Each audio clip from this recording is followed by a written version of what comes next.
Bom dia! Meu Paraná de hoje fala de uma batalha que deixou mais de 1.000 pessoas mortas na região oeste.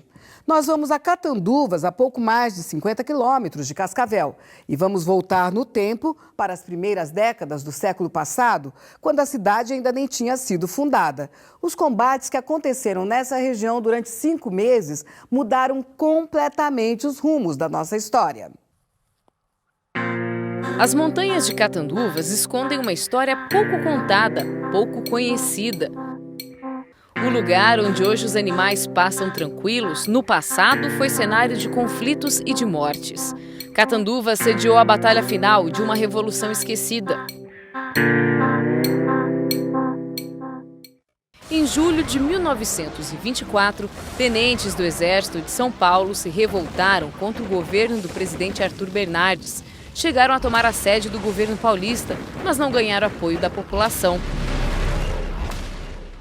Tiveram que fugir para Mato Grosso. Lá sofreram forte derrota e cerca de 1/3 dos homens morreu. Os oficiais desceram então para o sul, para se encontrar com as tropas de Luiz Carlos Prestes, que estavam no Rio Grande do Sul, para formar a famosa Coluna Prestes. Essa é a história que todo mundo sabe. A história é contada nos livros e nas escolas. Agora, o que pouca gente conhece é que antes da Coluna Prestes, os tenentes rebelados tomaram Guaíra, passaram por Foz do Iguaçu e se instalaram em Catanduvas, naquela época um vilarejo nas montanhas, escondido pela mata. Catanduvas era um lugar estratégico não só pela geografia, mas também pela comunicação. Bem aqui nessa propriedade funcionava um telégrafo que possibilitava aos revoltosos conversar com os homens que estavam no sul, com Luiz Carlos Prestes. Este foi um dos primeiros lugares que eles tomaram conta. A conquista do posto do telégrafo ficou registrada em fotos da época. E por causa do aparelho que facilitava as comunicações, os rebelados decidiram permanecer aqui. O prédio foi destruído anos depois por uma tempestade, quando já pertencia à família de seu Francisco Pacheco. Foi em 1956. Aqui caiu tudo a cidade. Porque a cidade era aqui, não ficou nada. Derrubou o telégrafo. Derrubou, caiu. O correio era 2 andares, amontou assim. A chegada das tropas mexeu com a vida dos moradores de Catanduvas. A revolta de 1924 marca a história de várias famílias que ainda moram aqui. O meu avô disse que era soldado do exército, em 24. Ele era a favor do governo, contra o revoltoso. Já o pai de seu Lauro conheceu o outro lado da disputa. Meu pai ele não era revoltoso, mas ele trabalhava como transporte. Na época eles transportavam os produtos e todas as necessidades com carroças, com 8 animais, né?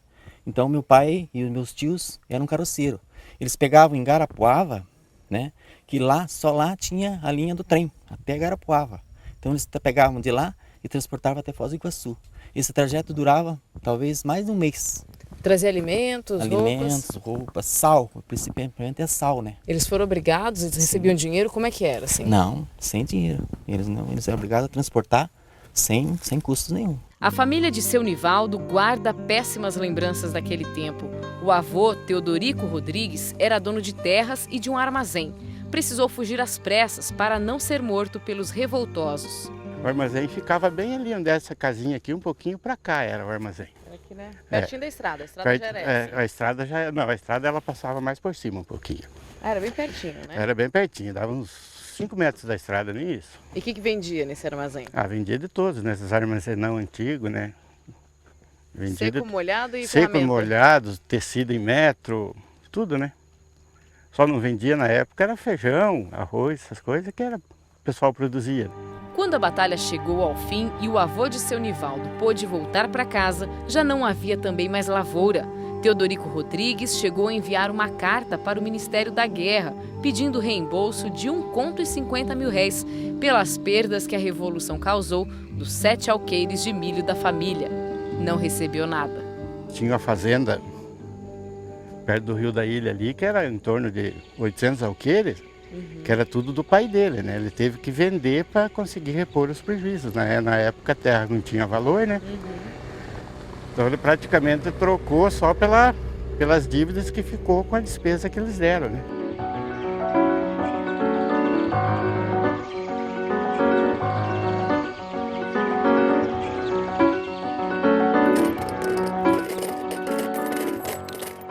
Balas de metralhadora que brotam da terra e armas encontradas pelos moradores. As lembranças da revolta dos tenentes ainda estão hoje por toda a parte. É o que nós vamos ver depois dos comerciais.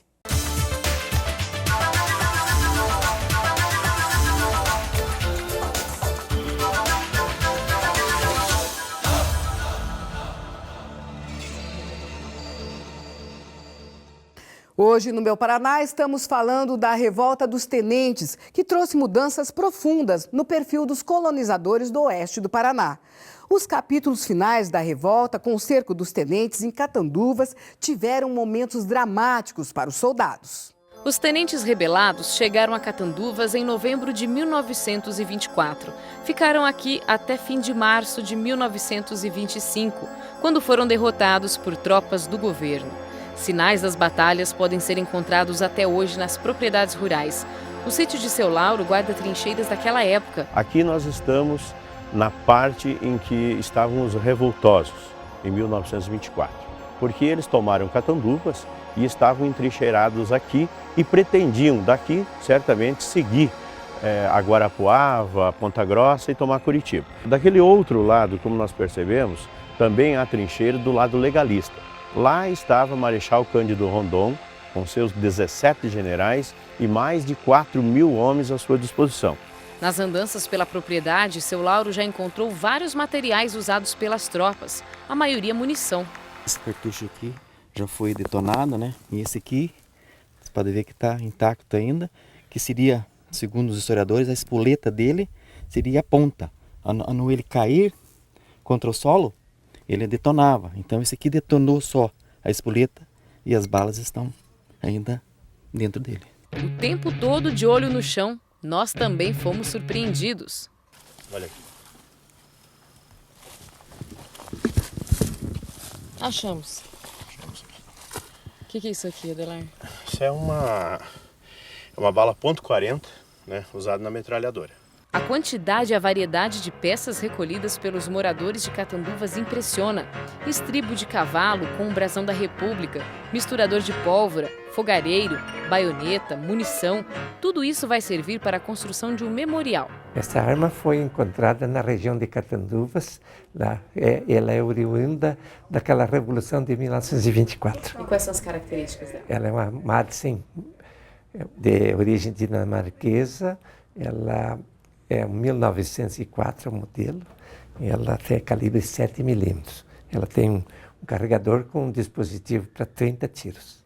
O município de Catanduvas conseguiu localizar até 2 áreas usadas como cemitério, uma dos revoltosos, outra dos federalistas, lugares que agora são preservados. Nesses locais foram encontradas algumas cruzes, que também estão guardadas para a criação de um memorial em homenagem à Revolução de 1924.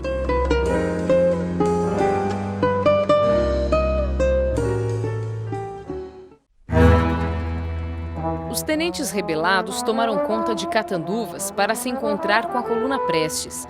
Mas as tropas que vinham do Rio Grande do Sul demoraram demais para chegar. Marechal Cândido Rondon apareceu primeiro. A missão era acabar de vez com a revolta. Não era interessante para Rondon, até porque ele era assim um pouco pacifista, né? Fazer um ataque terraficante, ou seja, acabar com os revoltosos. Ele queria que se entregassem, porque afinal de contas eram irmãos de farda. No pensamento de Arthur Bernardes, que era o presidente da República, chamava-se de revoltosos, mas na verdade eles eram um movimento político também, que queria mudança. Queria a queda da República Velha, queria a queda do governo federal e a entrada de um novo governo, o que veio ocorrer depois, em 1930, né, com outra revolução. Os dias foram correndo enquanto os homens do governo esperavam uma rendição. A estratégia era esgotar os recursos dos rebelados. As tropas ocuparam Catanduvas por 5 meses, tempo demais para os revoltosos. Passando por muitas necessidades, fome, estavam descalços, sarnentos já, porque eles acabavam fazendo as suas necessidades pessoais dentro da própria trincheira. Antes do ataque, uma última oportunidade para os tenentes. Marechal Cândido Rondon mandou confeccionar lá no Rio de Janeiro panfletos denegrindo a imagem dos tenentes, né, perante a tropa, dos seus comandantes e tal, e pedindo para que os mesmos se entregassem. Então os aviões Baguete sobrevoaram Catanduvas, espalharam milhares de panfletos e teve um resultado imediato. 40 revoltosos acabaram se entregando, mas o restante não, preferiu continuar a batalha.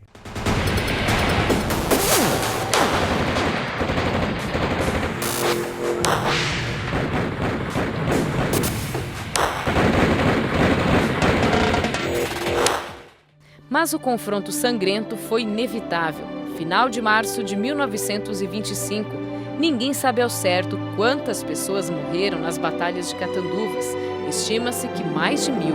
Como eles ficaram acuados em Catanduvas, foi aqui que foi o desfecho final, né? O desfecho da batalha, que alguns se entregaram e alguns morreram na batalha, né? São muito poucos aqueles que se juntaram em Foz do Iguaçu com a coluna Prestes. Mesmo não sendo uma briga do Paraná, a Revolução de 1924 acabou deixando muitas marcas no estado.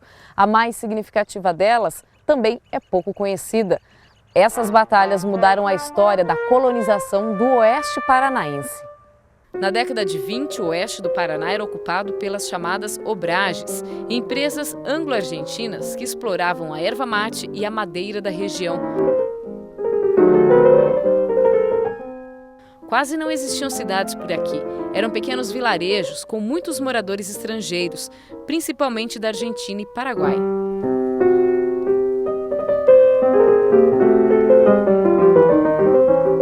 A gente tinha aqui um domínio muito grande da língua, do próprio espanhol, do castelhano, e era uma região que não era mais do Brasil, né? Essas empresas, elas eram predadoras de todo o nosso patrimônio e claro, com grande poder econômico e sob um regime de exploração de mão de obra semi-escrava. Os trabalhadores que prestavam serviço a essas empresas, eles estavam sob um regime muito difícil de sobrevida. Eles não tinham condições de retornar às suas bases, de onde vieram. Eles permaneciam aqui porque eles não tinham recurso para sair daqui. Com a expulsão dos estrangeiros, empresas brasileiras, a maioria do Rio Grande do Sul, assumiram a colonização das propriedades do oeste paranaense. A região começou a ser povoada e anos depois foram criadas as cidades que conhecemos hoje. Este tipo de propriedade legal que existia foi assumida por colonizadores, por empreendedores lá do sul, principalmente do Rio Grande do Sul, e que descobriram e adquiriram essas concessões e povoaram essa nossa região. Montaram grandes colonizadoras e que permitiu esse desenvolvimento socioeconômico que nós conhecemos até hoje. Para nós foi muito bom. Uma história esquecida. Por isso, e na história ela não é mencionada praticamente em momento algum. Ela é denominada a Revolução Esquecida.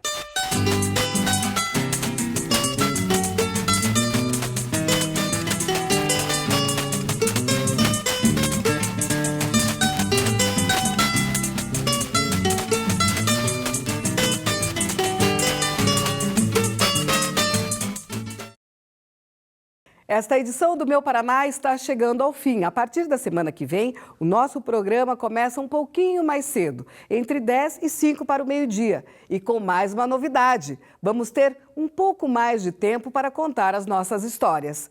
Para vocês, um bom dia, aproveitem bem esse restinho de feriado e até mais. Tchau!